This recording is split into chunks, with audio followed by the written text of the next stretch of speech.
నమస్తే, welcome to Telugu one news. నేను రూపానాథెళ్ళ. 30,000 పై చిలుకు మెజారిటీతో పవన్ విజయం.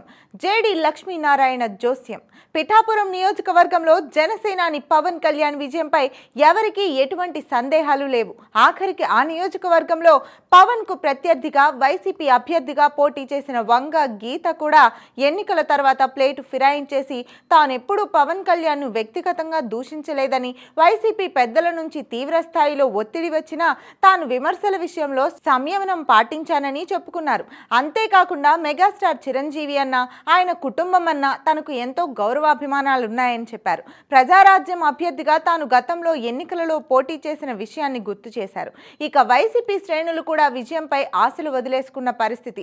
దీంతో పిఠాపురంలో గెలిచేది ఎవరన్న దానిపై కాకుండా అక్కడ పవన్ కళ్యాణ్ మెజారిటీ ఎంత అన్న దానిపైనే ఉత్కంఠ నెలకొంది. ఈ తరుణంలో జేడి లక్ష్మీనారాయణగా గుర్తింపు పొందిన సిబిఐ మాజీ జేడి జై భారత్ నేషనల్ పార్టీ వ్యవస్థాపక అధినేత వివి లక్ష్మీనారాయణ కూడా పిఠాపురంలో పవన్ కళ్యాణ్ దే విజయం అని చెప్పడమే కాకుండా ఆయనకు 30,000 పై చిలుకు మెజారిటీ వస్తుందని జోస్యం చెప్పారు. తాజాగా ఒక మీడియా సంస్థకు ఇచ్చిన ఇంటర్వ్యూలో ఆయన పిఠాపురంలో పవన్ కళ్యాణ్ పెర్ఫార్మెన్స్ పై తన పరిశీలనను, అభిప్రాయాలను పంచుకున్నారు.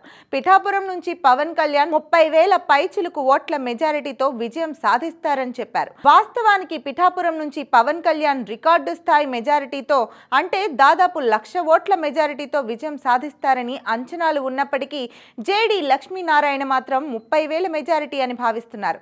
మహారాష్ట్ర క్యాడర్ ఐపీఎస్ అధికారిగా పనిచేసిన లక్ష్మీనారాయణ సిబిఐ జేడీగా ఉన్న సమయంలో కేసులను దర్యాప్తు చేశారు. వీటిలో సత్యం కంప్యూటర్స్ కార్పొరేట్ కుంభకోణం, కర్ణాటక మాజీ మంత్రి గాలి Janardhan Reddy Obulapuram mining case, YCP అధినేత జగన్ అక్రమాస్తుల కేసులు ఉన్నాయి.